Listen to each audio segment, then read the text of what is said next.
Radilla Pacheco era un personaje que intervenía en el ámbito de la vida política y social de su pueblo, Atoyac de Álvarez, del estado de Guerrero. El 25 de agosto de 1974 fue detenido por miembros del ejército militar mientras que se encontraba en compañía de su hijo. La última vez que se le vio fue en el cuartel militar de Atoyac de Álvarez, con evidencias de haber sido dañado físicamente. Después de eso, no se volvió a saber nada de su paradero.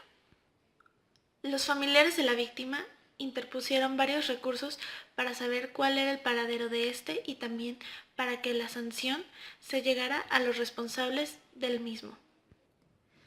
A causa de que esto cayó ante la justicia militar, el fuero que los militares poseían les libró de llegar a una sanción y que las personas responsables fueran detenidas e incluso se terminara toda investigación con referencia a este caso.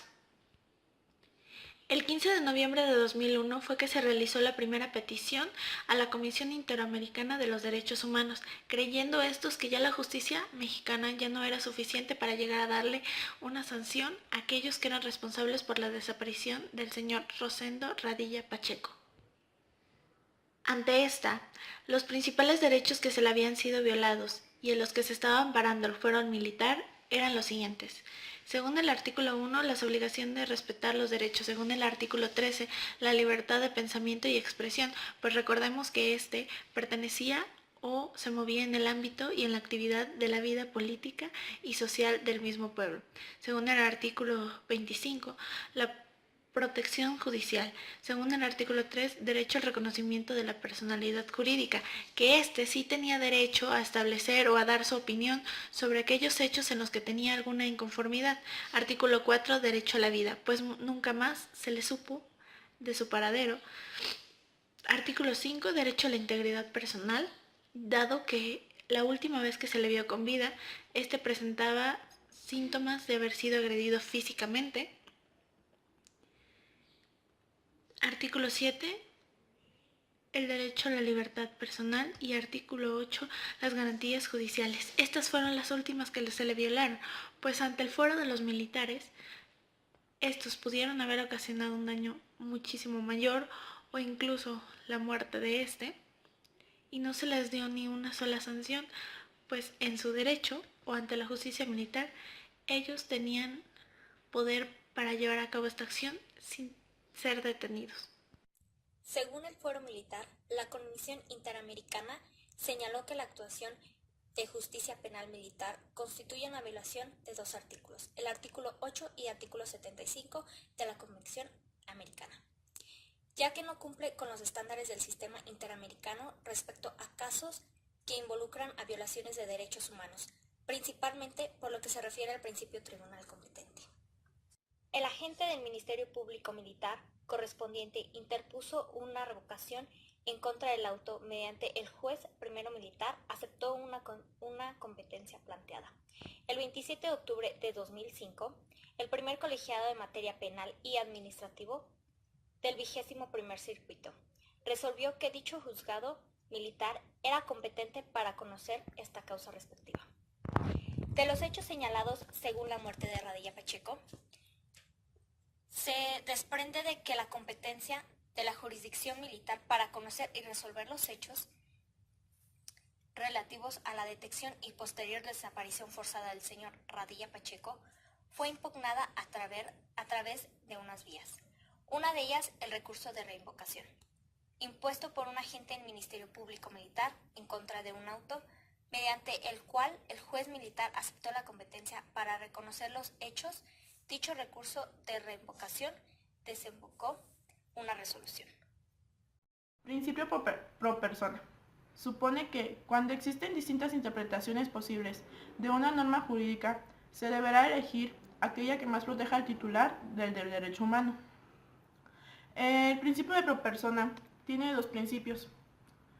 La interpretación que más optimice un derecho fundamental y se plasma en los subprincipios.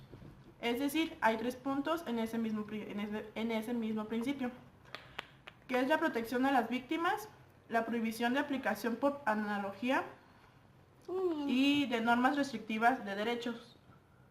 El segundo punto es la preferencia de normas. Aquí se puede decir que el intérprete puede aplicar más de una norma y preferir la más favorable a las personas.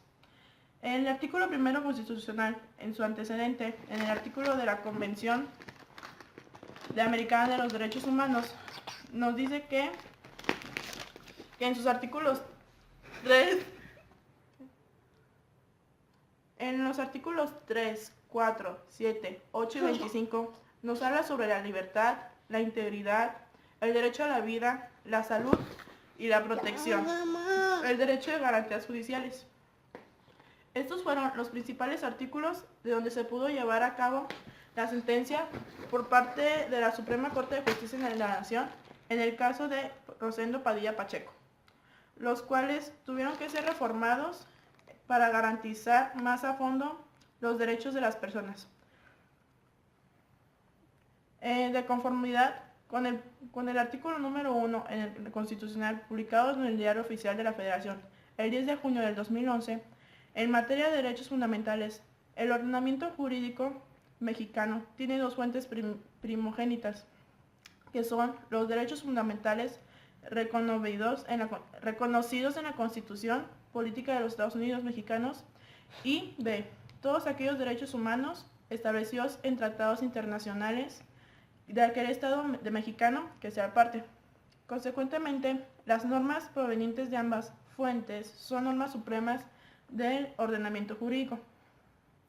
Esto implica que los valores, principios y derechos que existen materializan deben permanecer en todo el orden jurídico, obligando a las autoridades a su aplicación. La aplicación del principio por persona en el análisis de los derechos humanos es un componente social que debe utilizarse imperiosamente en el establecimiento e interpretación de normas relacionadas con la protección de la persona. La obligatoriedad de la jurisprudencia interamericana aplica e interpreta la Convención Americana sobre Derechos y otros tratados. Como se puede ver hoy en día, la jurisprudencia emana de la Corte Interamericana de los Derechos Humanos. Es vinculante y obligatoria para todos los jueces del país, siempre y cuando contenga un beneficio favoreciente para la persona.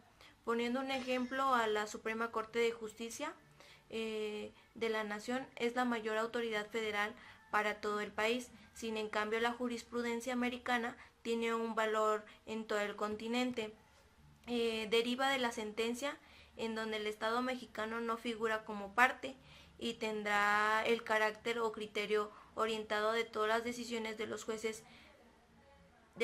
pero siempre y cuando pues sea favoreciente para las personas.